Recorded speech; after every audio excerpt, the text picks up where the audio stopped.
The opinions expressed in the following podcast are for general informational purposes only and are not intended to provide specific advice or recommendations for any individual or on any specific security or investment product.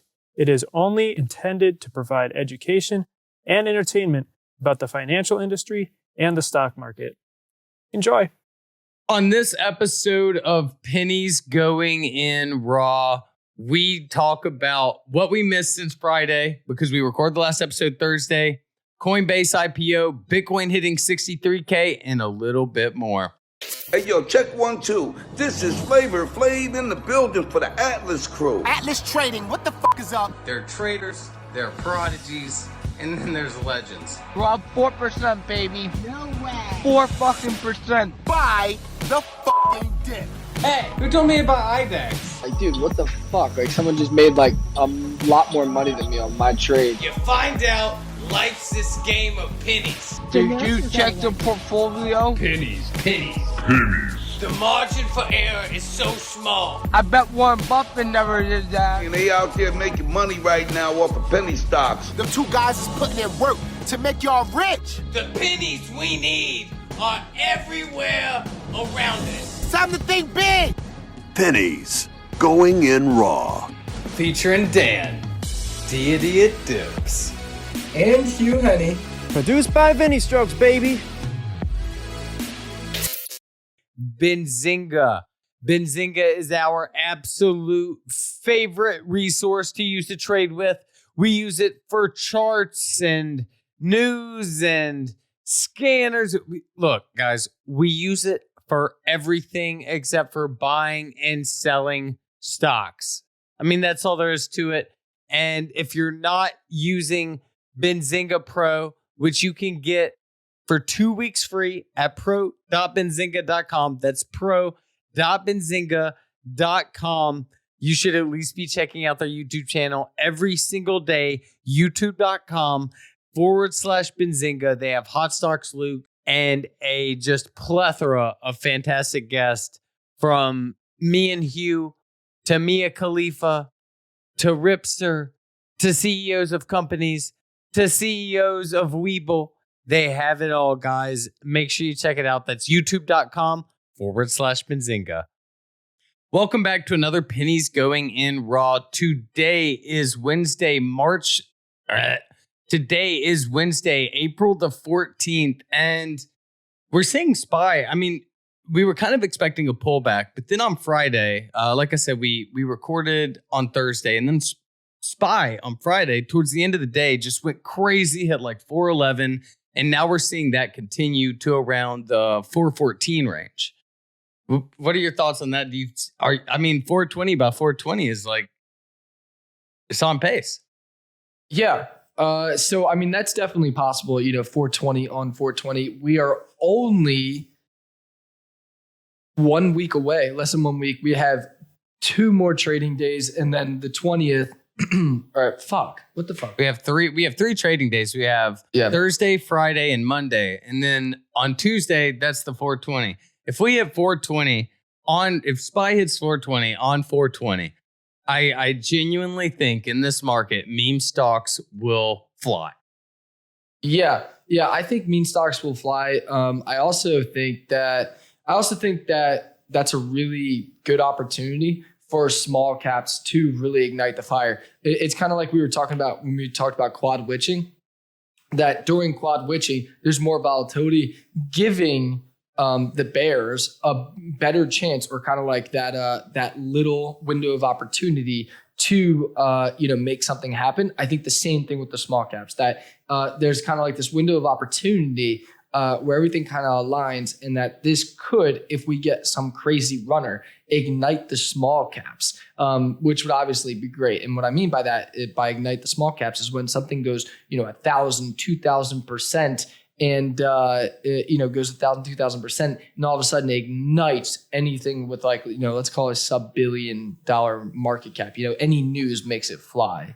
Yeah, I guess another thing to kind of mention, I guess we can kind of mention it every week. Small caps still really haven't reversed. They're still dying, just like every single day almost. I can't wait for them to reverse.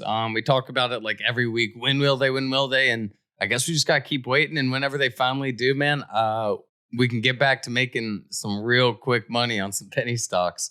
Yeah. A lot of people remember when we did the algos episode, and that was kind of brought into question, kind of things that we said.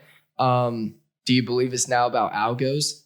About how important they are? Yeah, they're basically 80% of the volume, and I can at least say that with certainty that I have missed the 80% of the volume. I mean, we're just seeing things that would normally fly on news just kind of die off. You know, they almost go red by the end of the day. So I think that, market makers are playing a game with us. They're just killing small caps. And this could be for multiple reasons. We see this a lot in August, in the summer months, because a lot of, the bigger funds take off and things of that nature. But for us to see it this early is really interesting, because we never see it this early. And on top of that, a lot of people think that it's kind of in retaliation to kind of what happened on GME and things of that nature. I'm not going to try and speculate why, but I think the important thing to note is that once small caps are reignited, that's when you got to strike when the iron's hot. Because kind of what Dan was saying was that if 420 does bring back meme stocks, that's going to be fantastic. But we also have to keep note that just because, we see kind of like that little glimmer of hope does not mean that, small caps are back. We want to see 2, 3, 4 days of consistent 1,000% runners or multi 100% runners. Last year was KODK that really lit them off. And so we got to be ready for that, because once it gets hot really fast. And those first few weeks are super important, because those are when things go absolutely bonkers. And another thing we also kind of like to mention a lot is the disconnect that's been happening. We always talk about the disconnect that's happening between SPY and small caps, but another disconnect we've seen recently is Bitcoin sympathies and Bitcoin itself. Today, the Coinbase IPO happens. It still hasn't happened yet. We're recording this around 9:30 Central Time, 10:30 Eastern Time. Pre-trading, it's around 375, I think, right now.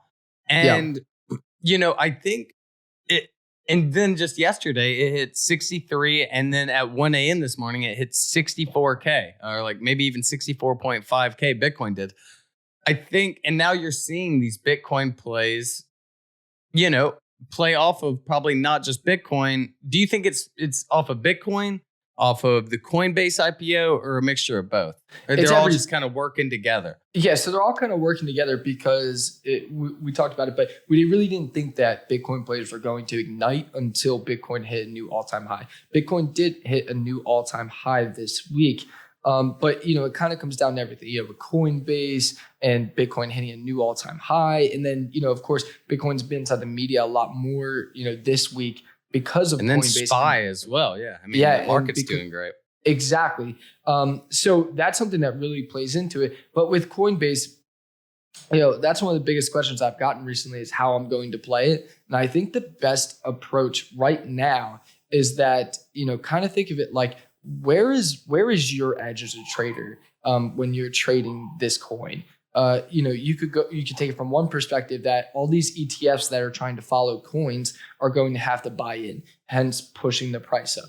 And then on the other side, you could say, okay, what's stopping insiders from, their parents buying, millions of dollars of shares and just dumping it on the open market? And so I don't really, I kind of, when I laid out the pro and cons list, I really didn't see a huge edge one way or the other, long or short. And so when I see that, I'm kind of hands off, will I be excited to see it? Do I want to see it rally super high? Yeah, of course. But is it easy to short these stocks right as they IPO?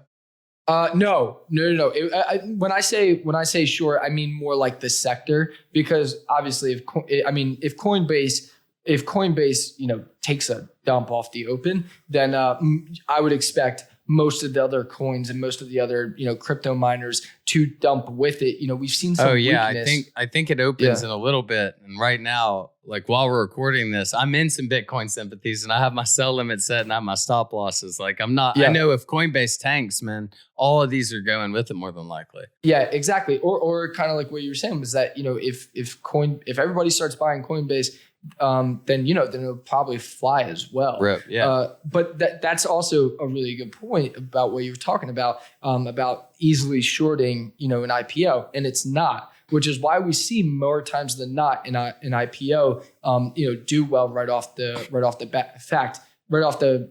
basis. And the other reason is that right off the bat, I think is what you're. Yeah, that's what I was trying to say. I think I said, would I say base? Right on, and then right off the bases, there's a lot there. I know. Yeah. And the other thing is that when you're taking a company public, you want the public to buy it and feel that it's cheap. So most of the time, what the underwriters will do is that they'll actually, let's just say that they put a valuation of, 100 billion on it. What they'll do is that they'll IPO it at, let's call it like a 10 or 15% discount, because they want it to, they want buyers in the market to feel that it's a really good valuation, a really good price. If they value it at, let's call it 120 billion and they IPO it at, 200, nobody's going to want to buy that. So I think that that's another reason that we see IPOs do really well right off the bat. So I'll be interested. I'll be on the sidelines most likely, unless I think it's just interesting to see what it does. I think it could definitely tell about what's a lot to come, even with Bitcoin sympathies, et cetera, and how they all play off each other. It's good to see how the sector plays off.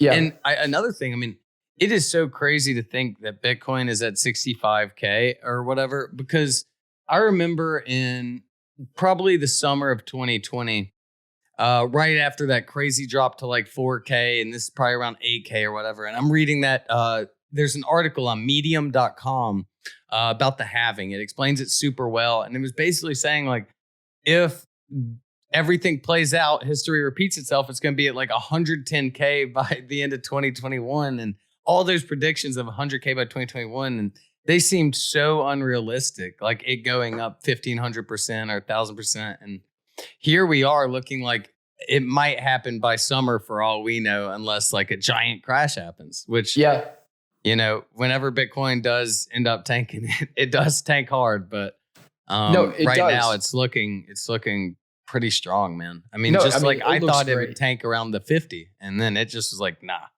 Yeah, it's really interesting because when you think about it, it's kind of like a low flow when you really think about it.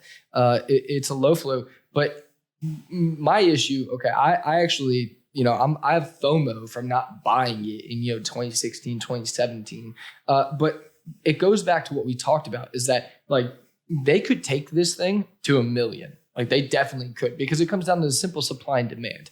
That being said, do I think that like Bitcoin is going to replace the US dollar? Probably not in the next 50 years. I could see some kind of international cryptocurrency, but something that can't be regulated by the government, I don't see replacing the US dollar. And so could they take it to 1 million? Definitely. Simple supply and demand. But could they also take it to back down to 10K? 100%. And so when we think about a low flow, it's just so heavily manipulated. And that's how I see Bitcoin as well. So if we ever saw some super crazy, Bitcoin flash crash to like, 15K or 10K, would I take some? Yeah, probably for the fun of it. But I'm not buying my first nibble up here. No way. Yeah, I remember my first like crazy big stock drop, I think I had like a good bit of my net worth in Bitcoin with an average of like 8,500, and the day it dropped to like 4,100, I didn't have money to buy more. I bought maybe a quarter of one down there, but it was tough. But it grinded up, and it is just thinking about a dip to 15K. Saying that would make no sense a year ago. 10 to 15K would be awesome. But, it's definitely awesome to see all you crypto nerds making money out there. Definitely proud of you. I can't wait to see you guys on yachts. So I guess moving on from stonks. Later tonight, we are going to do a little Instagram live because this is short. We've been a little slow since returning from Houston, which was a lot of fun. A lot of people. Zach's house was the craziest thing I've ever seen. A lot of people didn't believe it was his because of a padlock on it, but God, that thing was nuts, man. Yeah, I mean, there's just no words to describe that thing. All his hard work, all the years of constant grinding, has really paid off. And I'm not just talking, materialistic, but just everything. I mean, that house, says it for itself, So, huge shout out to him. That is so cool, so awesome, and I think we can't wait to crash it again, or at least me personally. Oh yeah, I can't wait. Dude, whenever he gets furniture in there. But the thing I was saying is like, it was dope without furniture. It was the only house I could take a 30-minute house tour in. And I was like, shit, there's more? Yeah. Show it. Yeah. I mean, exactly. the aquariums, the movie theaters. I mean, it was all like cartel. It's stuff you see in rap music videos. It was crazy. It was awesome. Something to look up to. But no, I mean, the whole weekend as a whole was cool. We met up with Ultra, Zach, PJ, Breathe Carolina, Tommy and Dave, met Trogdor, Dark Elvis. I mean, there were and shout out to all the listeners and all the Atlas gang that showed up, man. Like going downstairs at that event, it felt like we were superstars almost. It was so cool, man. Yeah, it was so awesome meeting everyone that came out. I think we all had a really fun time. I mean, it was just awesome to finally because we interact with so many people on a daily basis on Twitter, and to really put, there was a few names out there like Travis, and I mean, there was a few, Huntley, and we had a few names that we interact with on Twitter on a daily basis sometimes. And so for us to really be able to meet them and share a drink or one or two was so cool, and I really can't wait to do it again. Barrett, Travis, so many. Yeah, no, it was genuinely like one of the crazier nights. Just being able to yeah, I mean, it was awesome. I mean, everyone's always been saying, we need a FinTwit or Atlas meetup, and for a small one that we had, it was definitely better than anything I could have imagined. And just shout out to all you guys. None of this is possible without y'all. And yeah, we'll see you guys at the IG Live tonight. Yeah, boy. All right. You want to hit the outro?